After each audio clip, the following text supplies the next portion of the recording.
Well, gamers, it's that time again. We're back at it with another zany, wacky theory crafting video. And because you already know from the title and the thumbnail, we're just going to get right into it, dude. What if Frankenstein's monster was a killer in Dead by Daylight? So if you're unfamiliar with my videos, especially these kind of videos, sometimes I like to just do some theory crafting, just wild imagination. I don't ever expect Frankenstein's monster to actually come to the game. So there's that. This is just, my interpretation of what I would like to see if he did. And also, I'm not a game designer, so some of the numbers on some of the perks and stuff might seem a little bit much, but it's never going to happen anyway. And also, I'm open to your constructive criticism down in the comments below. Otherwise, Frankenstein is a series, I guess. Not series, but like a, what do you call it? Like a franchise? Not even a franchise. It's something that's special to me because unlike a lot of people my age, I actually read a lot of books, and Frankenstein was one of them, and I quite enjoyed the book a lot. It's rather different than like the modern, I guess you could call it modern, you can't even call it modern, but like the universal Frankenstein from the movie is the one that's stuck. The Boris Karloff Frankenstein monster. Oh boy, let's not even start that. I know. I read the book. I'm not going to get into it with the people in the comments. Ooh, Frankenstein's a doctor, not the monster. The monster doesn't have a name. Whatever, dude. It's my video. I'll do what I want. And on that note, let's discuss what he's going to look like. Of course, there's no other answer that's appropriate besides the classic green skin, flat head, black suit, Boris Karloff portrayal of Frankenstein from the original film. You say Frankenstein, that's how he looks. You know what I mean? That's what comes to everybody's mind. It would be a cool tribute to the book if, I believe there was an illustration of how he was supposed to look, and he kind of just looked like a giant man, not really like he was made of corpse parts. But regardless, it's too iconic. I feel like this is going to cast a broader net, and we need to go with Boris Karloff style, especially with the way that I worked out his power, okay? We're going to get into the power in just a second, but first of all, his title, of course, is going to be the monster, just like how everybody else, they have a real name and they have a title. Real name Frankenstein, title monster. Oh boy, I'm just gonna keep doing that.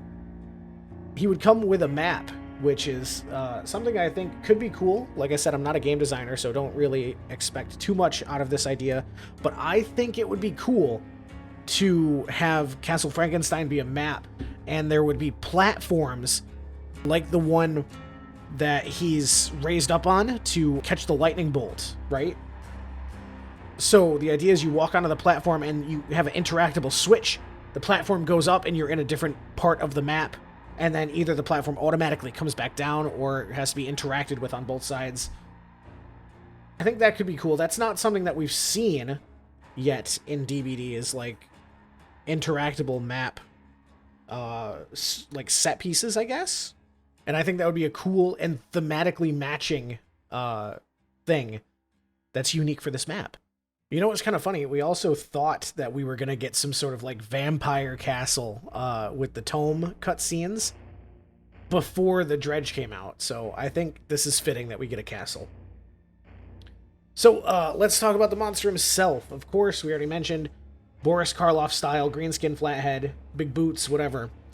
He is going to be 4.2 meters per second killer because realistically he is pretty slow. I don't want to make him as slow as Nurse, though, because Nurse is slow because she can blink. He is slow for a reason, and we'll get to that when we talk about the power. Otherwise, he's tall, and he has a tear radius of 32 meters, which is pretty standard. So the power, the big power that I'm hyping up. So his power is going to be called Unholy Strength, and I'm kind of proud of this because this is a nod to the original Frankenstein film from Universal with Boris Karloff.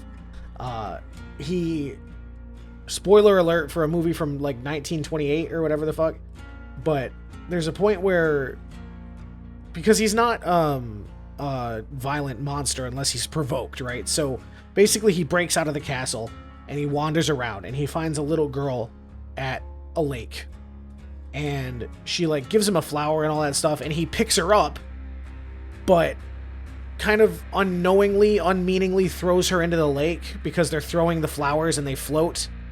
So he picks her up and he throws her in, expecting her to float, and she doesn't, and she drowns. So that's kind of a big, important point of the film. So we work that into his power, okay? So Unholy Strength is going to basically think of how Demogorgon, how you have to charge Shred for just a second, right? So the monster's going to raise up his arms and grab out in front of him. This is going to be an instant grab on survivors, and you carry them just like normal, but you can also choose to throw the survivor a short distance in front of you. This is going to do a couple things. It's going to put the survivor that you throw into the dying state on the ground. It's also going to damage anything that you throw the survivor into. Be it another survivor, it will take a health state away. A generator, it'll chunk it for 10%. It can break pallets, it can break doors, and it can break torches. Ooh, we'll get to that in a second. So I feel like thematically this fits well, and I know the insta-grab, even from Healthy, could be a problem. He's 4.2 meters per second instead of 4.6. And also, to keep it fresh and exciting and more fair for survivors, there's going to be torches that spawn around the map, either freestanding or on the walls of structures.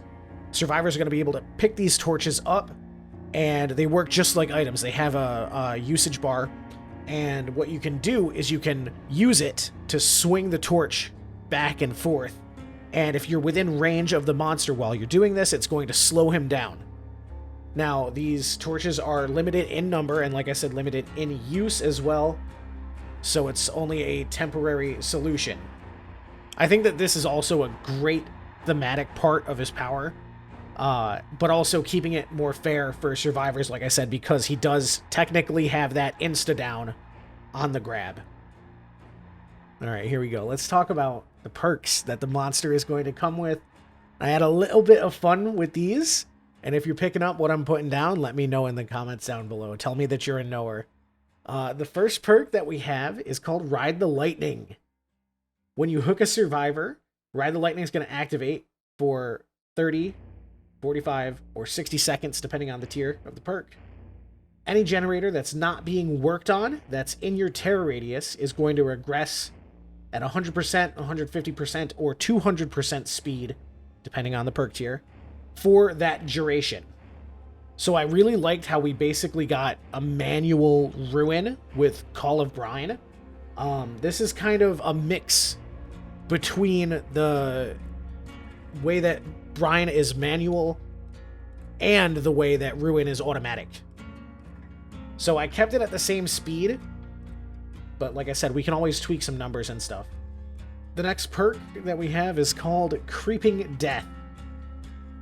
Survivors are going to sporadically hear your terror radius and footsteps sometimes, as if you're right behind them.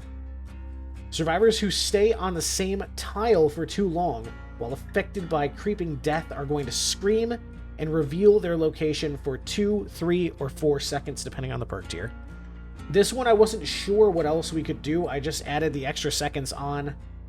For those who are unfamiliar, maybe newer at the game, tiles are kind of like where each structure spawns in the map. So like you have a TL wall here, like you have the meat tree here on the corn map, you know what I mean?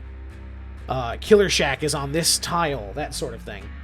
Now the issue that I have here is I didn't want to put a timer for Creeping Death to activate on a survivor, right? I wanted to keep it random to begin with, but it kind of also needs to not be so short that somebody who's just doing a gen is going to trigger it.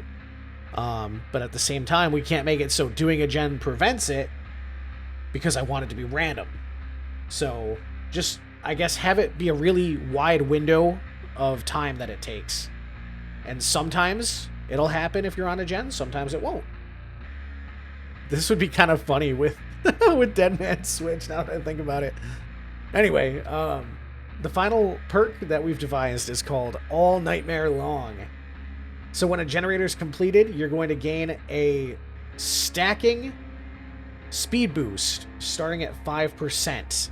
And each generator that is subsequently completed adds another 5%. So for example, the first generator that finishes, you get a 5% speed boost.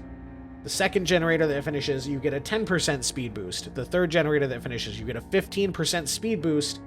And these speed boosts are given to you for 10, 15, or 20 seconds, depending on the perk tier, or until you damage a survivor, because you could go absolutely bonkers with this on the last gen and, like, Noed.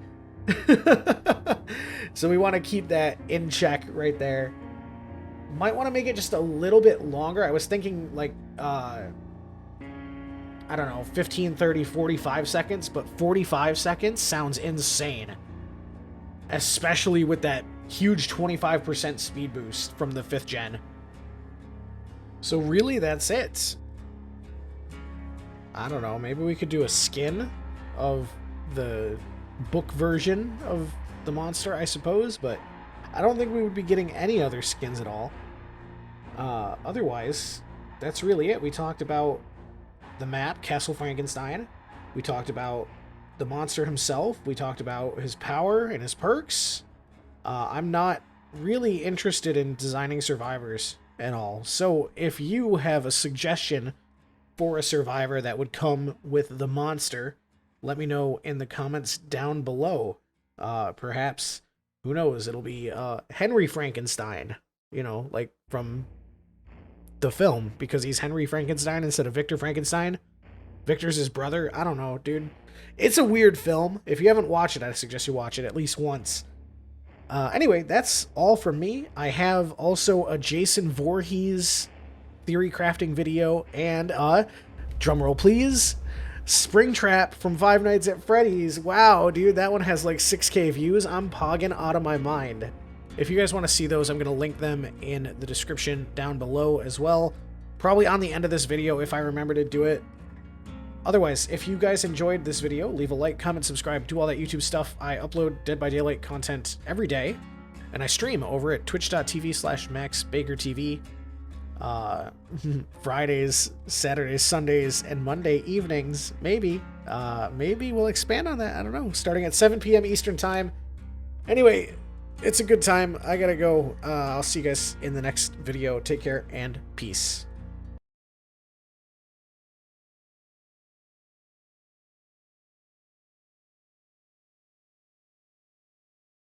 And stop calling him Frankenstein. Dude, the monster doesn't even have a name. The doctor's name is Frankenstein. If I had a damn quarter for every single time somebody called the monster Frankenstein, it's the doctor's name. His name is Victor Frankenstein, except in the film, he's Henry Frankenstein.